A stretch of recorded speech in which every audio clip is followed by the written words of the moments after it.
जय गायत्री माता। श्रीमद् भागवत पुराण महात्म्य,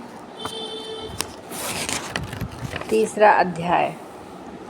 विष्णु ने कहा, देव, मैं आपको आपकी आज्ञा के अनुसार कर्म और ज्ञान के उद्देश्य से प्रवृत्ति और निवृत्ति के द्वारा यथोचित रूप से प्रजाओं का पालन करूँगा।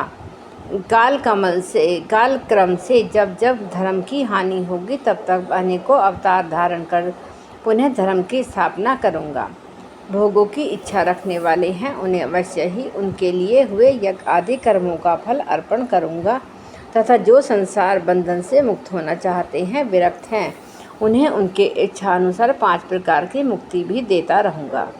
परंतु जो लोग मोक्ष भी नहीं चाहते, उनका पालन मैं कैसे करूँगा, यह बात समझ में नहीं आती। इसके अतिरिक्त मैं अपनी और लक्ष्मी जी की रक्षा कैसे कर सकूँगा, इसका उपाय भी बताइए।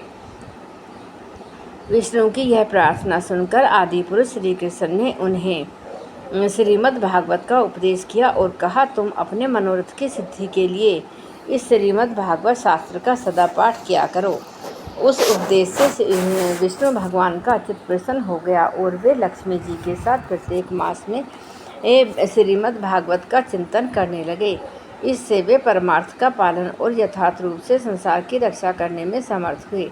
जब भगवान विष्णु स्वयं वक्ता होते हैं और लक्ष्मी जी प्रेम से श्रवण करती हैं, उस समय प्रत्येक बार भागवत कथा का श्रवण 1 मास में ही समाप्त होता है। किंतु जब लक्ष्मी जी स्वयं वक्ता होती हैं और किंतु विष्णु श्रोता बनकर सुनते हैं, तब भागवत कथा का रसास्वादन 2 मास तक होता रहता है। उस समय कथा बड़ी सुंदर, बहुत ही रुचिकर होती है। इसका कारण यह है कि विष्णु तो अधिकारारूढ़ हैं और उन्हें जगत के पालन की चिंता करनी पड़ती है, पर लक्ष्मी जी इन झंझटों से अलग हैं, अतः उनका हृदय निश्चिंत है। इसी से लक्ष्मी जी के मुख से भागवत कथा का रसास्वादन अधिक प्रकाशित होता है।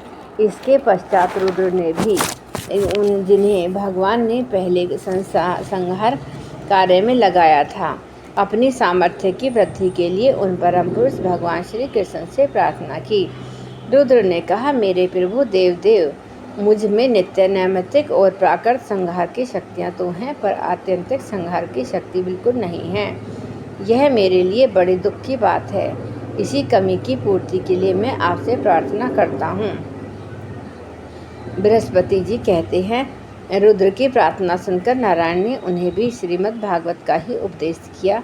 सदाशिव रुद्र ने 1 वर्ष में 1 पारायण के रूप का क्रम से भगवान भागवत कथा का सेवन किया। इसके सेवन से उन्हें तमोगुण विजय पाई और अत्यंतिक साहर मोक्ष की शक्ति भी प्राप्त कर ली। उद्धव जी कहते हैं, श्रीमद् भागवत के महात्म्य के संबंध में यह आख्यायिका मैंने अपने गुरु बृहस्पति जी से सुनी और उनसे भागवत का उपदेश प्राप्त कर उनके चरणों में प्रणाम करके मैं बहुत ही आनंदित हुआ। तत्पश्चात भगवान विष्णु की रीति स्वीकार करके मैंने भी किया। उतने से ही मैं भगवान श्री कृष्ण का प्रियतम सखा हो गया। इसके पश्चात भगवान ने मुझे ब्रज में अपनी प्रियतमा गोपियों की सेवा में नियुक्त किया। यद्यपि भगवान अपने लीला परिकारों के साथ नित्य विहार करते रहते हैं, इसलिए गोपियों का श्री कृष्ण से कभी भी वियोग नहीं होता। तथापि जो भ्रम से विरह वेदना का अनुभव कर रही थी, उन गोपियों के प्रति भगवान ने मेरे मुख से भागवत का संदेश कहलाया। उस संदेश को अपनी बुद्धि के अनुसार ग्रहण कर गोपियाँ तुरंत ही विरह वेदना से मुक्त हो गईं। मैं भागवत कथा के इस रहस्य को तो नहीं समझ सका, किंतु मैंने उनका चमत्कार प्रत्यक्ष देखा। इसके बहुत समय के बाद जब ब्रह्म आदि देवता आकर भगवान से अपने परम धाम में पधारने की प्रार्थना करके चले गए, उस समय पीपल के वृक्ष की जड़ के पास अपने सामने खड़े हुए मुझे भगवान ने श्रीमद् भागवत विषयक उस रहस्य का स्वयं ही उपदेश किया और मेरी बुद्धि में उसका दृढ़ निश्चय करा दिया। उसी के प्रभाव से मैं बद्रिक आश्रम में रहकर भी यहाँ ब्रज की लताओं और बेलों में निवास करता हूँ। उसी के बल से यहाँ नारद कुंड पर सदा स्वेच्छानुसार विराजमान रहता हूँ। भगवान के भक्तों को श्रीमद् भागवत के सेवन से श्री कृष्ण तत्व का प्रकाश प्राप्त हो सकता है। मैं इस कारण यहाँ उपस्थित हुए इन सभी भक्तजनों के कार्य की सिद्धि के लिए मैं श्रीमद् भागवत का पाठ करूँगा, किंतु इस कार्य में तुम्हें ही सहायता करनी पड़ेगी। सूत जी कहते हैं, यह सुनकर राजा परीक्षित उद्धव जी को प्रणाम करके उनसे बोले। परीक्षित ने कहा, हरिदास उद्धव जी, आप निश्चिंत होकर श्रीमद् भागवत कथा का कीर्तन करें। उस कार्य में मुझे जिस प्रकार की सहायता करनी आवश्यक हो उसके लिए आज्ञा दे। सूत जी कहते हैं, परीक्षित का यह वचन सुनकर उद्धव जी मन ही मन बहुत प्रसन्न हुए और बोले।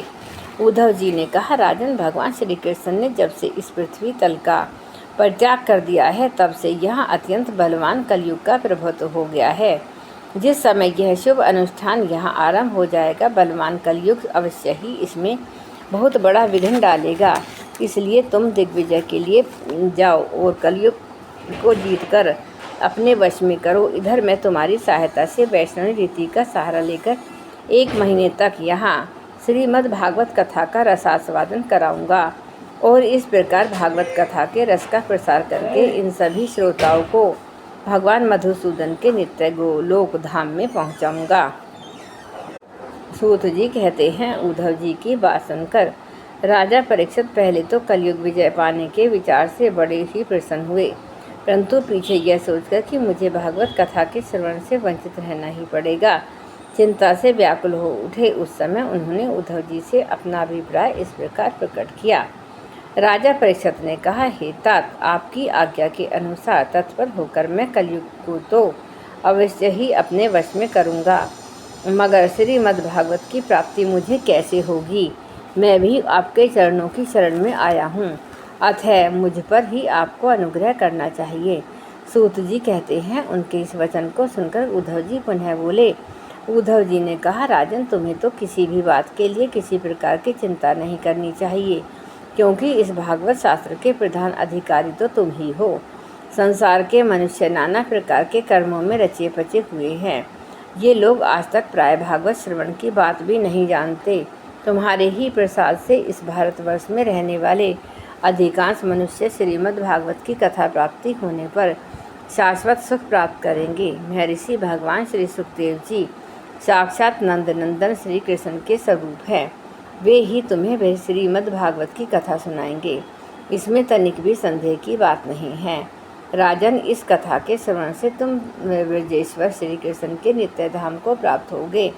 इसके पश्चात इस पृथ्वी पर श्रीमद् भागवत कथा का प्रचार होगा। अतः राजेंद्र परीक्षित, तुम जाओ और कलयुग को जीतकर अपने वश में करो। सूत जी कहते हैं, उद्धव जी के इस प्रकार कहने पर राजा परीक्षित ने उनकी परिक्रमा करके उन्हें प्रणाम किया और दिग्विजय के लिए चले गए। इधर वज्र ने भी अपने पुत्र प्रतिबाहु को अपनी राजधानी मथुरा का राजा बना दिया और माताओं को साथ लेकर उसी स्थान पर जहाँ उद्धव जी प्रकट हुए थे, जहाँ श्रीमद् भागवत सुनने की इच्छा से रहने लगे। तदंतर उद्धव जी ने वृंदावन में गोवर्धन पर्वत के निकट 1 महीने तक श्रीमद् भागवत कथा के रस की धारा बहाई।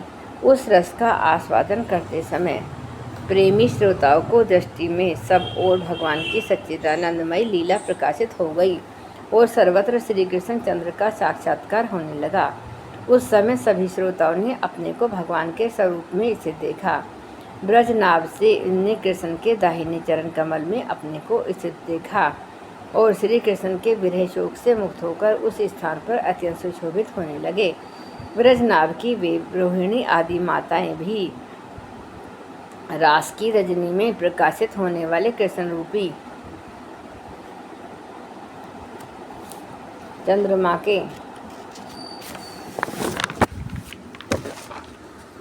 विग्रह में अपने को कला और प्रभा के रूप में इसे देख बहुत ही विस्मित हुई तथा अपने प्राण प्यारे की विरह वेदना से छुटकारा पाकर उनके परम धाम में प्रविष्ट हो गई।